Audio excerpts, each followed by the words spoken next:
अस्सलाम वालेकुम, कैसे हैं आप सब? आज जो हमारा टॉपिक है उसमें हमने प्रोटिस्टा के जो मज़ीद ग्रुप्स हैं उनको पढ़ना है, ठीक है? तो हमने पहले पढ़ा था कि ये जो किंगडम प्रोटिस्टा है, इसके अंदर कोई एक किस्म का ऑर्गेनिज़्म नहीं है, बल्कि इनमें मुख्तलिफ़ किस्म के ऑर्गेनिज़्म पाए जाते हैं। अगर वो एनिमल्स की तरह हैं तो उनको हम प्रोटोज़ोआ कहेंगे, ठीक है? और अगर वो प्लांट्स की तरह हैं उनको हम एल्ची कहेंगे और अगर वो फंजाई की तरह हैं तो उनको हमने स्लाइम मोल्ड और ओमाइकोड्स कहा था। तो इन सबको हमने वन बाय वन पढ़ना है और इनका लाइफ़स्टाइल देखना है कि इनका लाइफ़स्टाइल कैसा होता है और मीन के ये कैसे ज़िंदगी गुज़ारते हैं। तो सबसे पहले आज जो हमने पढ़ना है वो प्रोटोज़ोआ के बारे में पढ़ना है कि ये प्रोटोज़ोआ मीन के ऐसे ऑर्गेनिज़म्स जो एनिमल्स की तरह हैं। इनका मीन के जो एनिमल्स की तरह हैं, इनको हमने पढ़ना है, ठीक है? आगे मज़ीद हमारे पास प्रोटोज़ोआ के मज़ीद 4 ग्रुप्स हैं, ठीक है? तो उनको हमने वन बाय वन डिस्कस करना है। तो सबसे पहले जो हमारा ग्रुप है, वो है अमीबा। यहाँ पर हमने किसके बारे में पढ़ना है?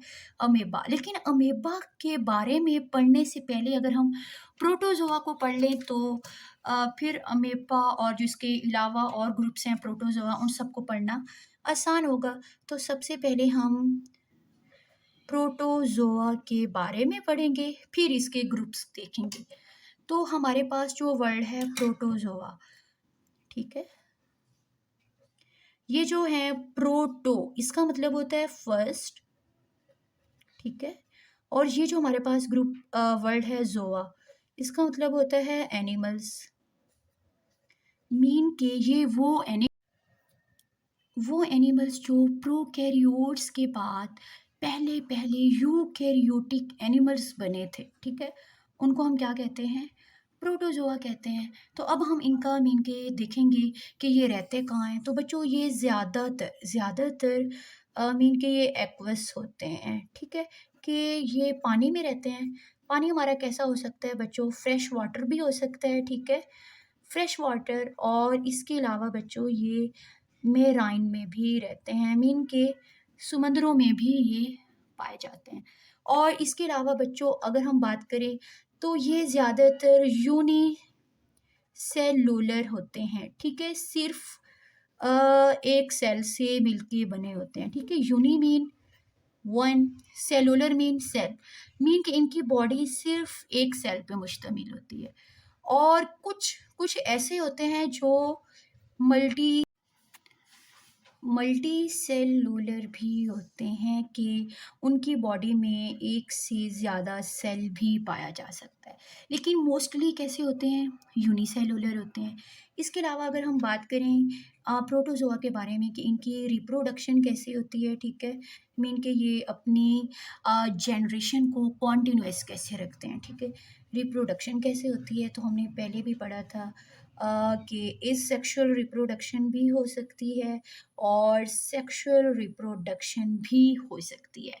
मीन के प्रोटोज़ोआ के कुछ ग्रुप एसेक्सुअली रिप्रोड्यूस होंगे और इसके कुछ ग्रुप सेक्सुअली रिप्रोड्यूस होंगे, ठीक है? और अगर हम इसमें लोकोमोशन की बात करें कि ये मूव कैसे करते हैं, तो हमने पिछले लेक्चर में भी पढ़ा था कि 3 तरीके होते हैं जिनके ज़रिए ये मूव करते हैं। एक हमारे पास स्यूडोपोडिया होता है, ठीक है? और दूसरा तरीका हमारा फ्लैजेला था, ठीक है? और तीसरा तरीका ये सीलिया, आगे समझ? मीन के यहाँ पर एक फिंगर लाइक स्ट्रक्चर होगा, उसके ज़रिए ये मूव करेंगे। Flagella mean hair like structure होगा, उसके ज़रिए मूव करेंगे। और सीलिया मीन छोटे-छोटे हेयर्स होते हैं इनकी बॉडी पे, उसकी मदद से भी मूव करते हैं। तो ये इस मीन के जो हमने तरीके पढ़े हैं, जो प्रोटोज़ोआ के ग्रुप्स देखेंगे तो ये सारे उनमें पाए जाते हैं।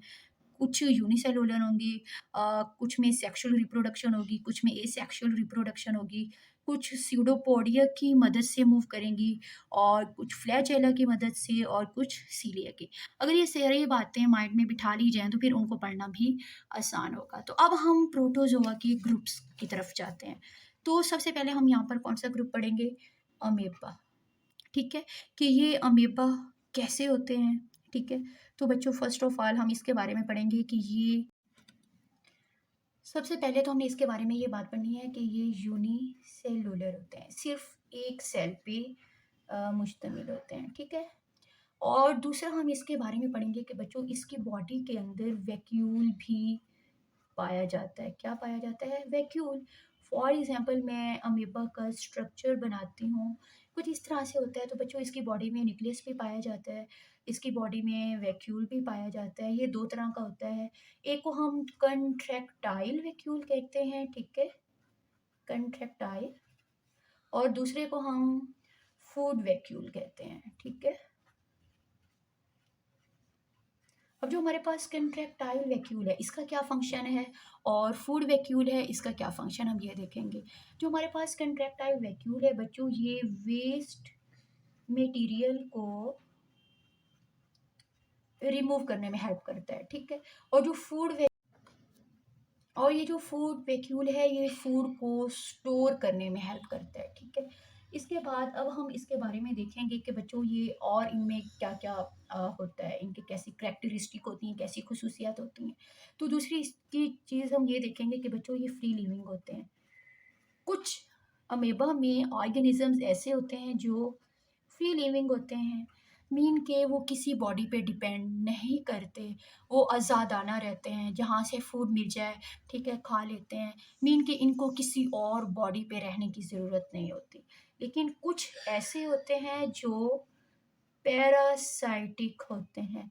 पैरासाइट्स के बारे में आप लोगों ने पहले भी पढ़ रखा होगा कि ये वो ऑर्गेनिजम्स होते हैं जो किसी और बॉडी पे जाके बसेरा करते हैं, बॉडी के अंदर भी रहते होते हैं और बॉडी के बाहर भी रहते होते हैं, और वहीं से ही इन्होंने क्या करना होता है, खुराक हासिल, तो वहीं से इन्होंने अपनी खुराक हासिल करनी होती है।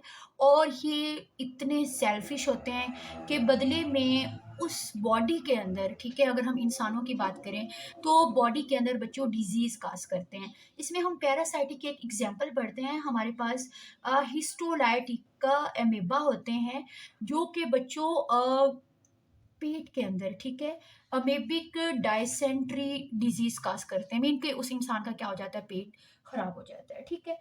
और बच्चों अगर हम अमीबा में रिप्रोडक्शन की बात करें कि ये रिप्रोड्यूस कैसे होते हैं, कि अपनी जनरेशन को कॉन्टिन्यूस कैसे रखते हैं, तो बच्चों यहाँ पर हम ए सेक्शुअल रिप्रोडक्शन के एक मेथड होता है बाइनरी फिशन, ठीक है, बाइनरी फिशन, उसकी मदद से ये क्या करते हैं, अपनी ग्रोथ करते हैं, अपने बच्चे पैदा करते हैं। अब देख तो अब हम देखेंगे कि बाइनरी फियन का क्या मतलब होता है। बाइनरी का मतलब होता है टू, और फियन का मतलब होता है डिवीजन, डिवीजन तकसीम, कि इनकी बॉडी दो हिस्सों में क्या हो जाती है, तकसीम हो जाती है। कैसे? अब देखिए बच्चों, फॉर एग्जांपल ये हमारे पास ये एक सेल है अमेबा का, इसकी बॉडी के अंदर न्यूक्लियस भी पाया जाता है, ठीक है। तो अब सबसे पहले क्या होगा, बाइनरी फिशन के दौरान, फियन के दौरान इनकी बॉडी के अंदर सेल डिवाइड होगा, मीन के एक से दो बन जाएंगे। फिर थोड़ी थोड़ी देर बाद क्या होगा कि ये जो इसके अंदर न्यूक्लियस डिवाइड हुए हैं ये ओपोजिट पोल्स की तरफ चले जाएंगे, ठीक है। और जब ये ऑपोजिट पोल्स की तरफ चले जाएंगे तो फिर क्या होगा कि इनके ये जो सेल वॉल है ये अंदर की तरफ पिंच हो जाएगी, और ये जो न्यूक्लियस इधर है और ये इधर है, और थोड़ी देर बाद क्या होगा, यहाँ से ये बिल्कुल क्लोज हो जाएगी। इस तरह मीन के इनकी जो बॉडी है वो दो हिस्सों में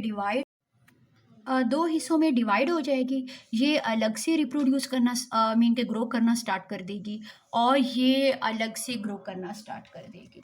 तो अब हम देखते हैं कि जो हमारे पास अमीबा हैं इनमें लोकोमोशन कैसे पाई जाती है, मीन के ये मूव कैसे करते हैं, ठीक है। यहाँ पर हम इसकी लोकोमोशन देखेंगे। तो हमने पढ़ा है कि ये जो हमारे पास अमीबा हैं, प्रोटिस्टा हैं, ये तीन तरीक़ों से मूव करते हैं, स्यूडोपोडिया, फ्लैजेला और सीलिया की हेल्प से। तो अब हम देखते हैं कि ये जो हमारे पास अमीबा हैं ये इन तीनों में से किसकी हेल्प से मूव करता है। तो बच्चों ये स्यूडोपोडिया की हेल्प से मूव करता है, ठीक है।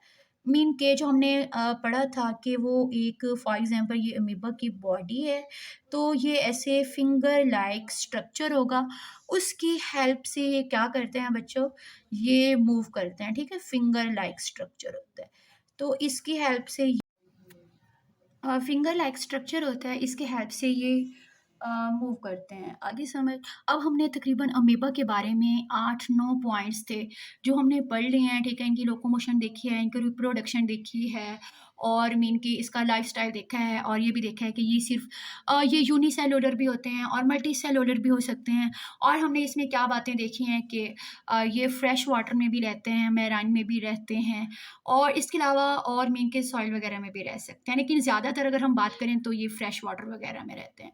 तो हमने ये सारे 7-8 पॉइंट्स हैं, ये अगर अच्छे से याद कर लिए जाएँ और अगर ये बोर्ड के एग्ज़ाम में अमीबा के बारे में लिख दिए जाएँ तो इंशाल्लाह बच्चों फुल मार्क्स आएँगे, ठीक है? और आज का हमारा टॉपिक कंप्लीट हुआ। कल हम अमीबा, ठीक है? इसका दूसरा ग्रुप देखेंगे ज़ू फ्लैजेलेट्स कि वो कैसे ग्रो करते हैं, ठीक है? मीन कि उनके सारे फंक्शन देखेंगे। और ओके बच्चों, अल्लाह हाफ़िज़। अब हम नेक्स्ट लेक्चर